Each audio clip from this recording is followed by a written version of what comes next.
Bonsoir à tous. À la une de l'actualité, la rentrée du gouvernement. Le Conseil des ministres a repris ses droits ce mercredi au palais présidentiel. Présidé par Alassane Ouattara, la rencontre gouvernementale s'est soldée par plusieurs mesures importantes.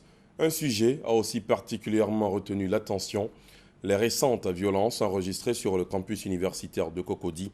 On en reparle dans la grande édition. Toujours au palais présidentiel, hier, le chef de l'État a échangé avec les membres de la CONARIV, la Commission nationale pour la réconciliation et l'indemnisation des victimes des crises survenues en Côte d'Ivoire. L'institution présidée par Monseigneur Paul Siméon Awana est allée présenter au président de la République le rapport d'étape de ses activités depuis sa mise en place. Rapport qui révèle que la CONARIV a, à ce jour, enregistré et validé l'indemnisation de près de 72 000 victimes des crises survenues en Côte d'Ivoire. Des propositions ont aussi été faites en vue de booster le processus de réconciliation nationale.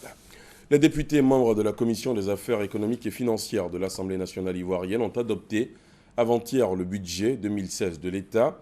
Il s'équilibre en ressources et en charges à plus de 5 813 milliards de francs CFA. Ce projet de loi des finances pour l'année 2016 a été adopté à l'unanimité des députés membres de la Commission des affaires économiques et financières.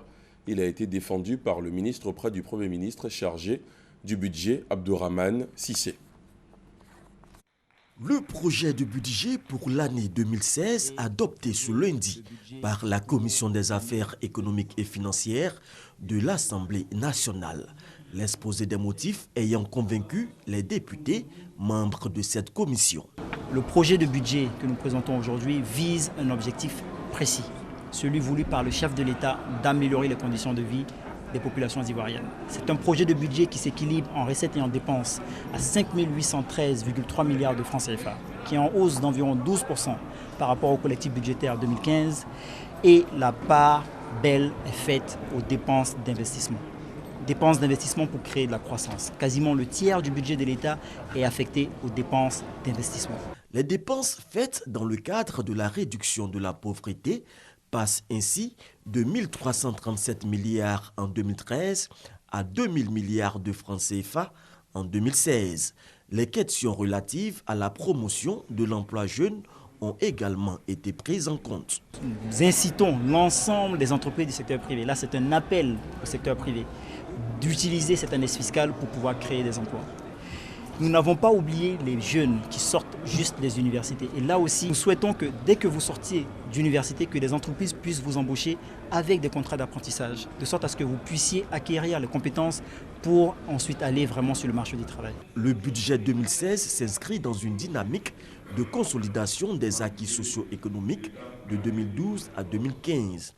Pour atteindre ces objectifs, son exécution sera encadrée par des mesures visant l'optimisation du potentiel des services de recouvrement, le renforcement de la discipline budgétaire et une bonne capacité d'absorption des crédits d'investissement.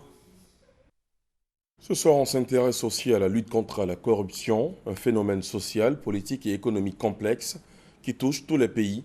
La corruption sape les institutions démocratiques, ralentit le développement économique et contribue à l'instabilité gouvernementale. Aujourd'hui, 9 décembre, justement, marque la journée internationale de lutte contre la corruption afin de sensibiliser le monde à ce problème et pour faire connaître le rôle de la Convention en matière de lutte et de prévention. Des activités ont été organisées ici en Côte d'Ivoire. On y reviendra dans la grande édition. À l'étranger, au moins 8 personnes ont été tuées aujourd'hui dans un attentat suicide perpétré par un kamikaze près d'une mosquée chiite dans l'est de Bagdad. L'explosion dans le quartier Obeidi aurait également fait au moins 19 blessés. Le groupe terroriste État islamique a revendiqué cet attentat.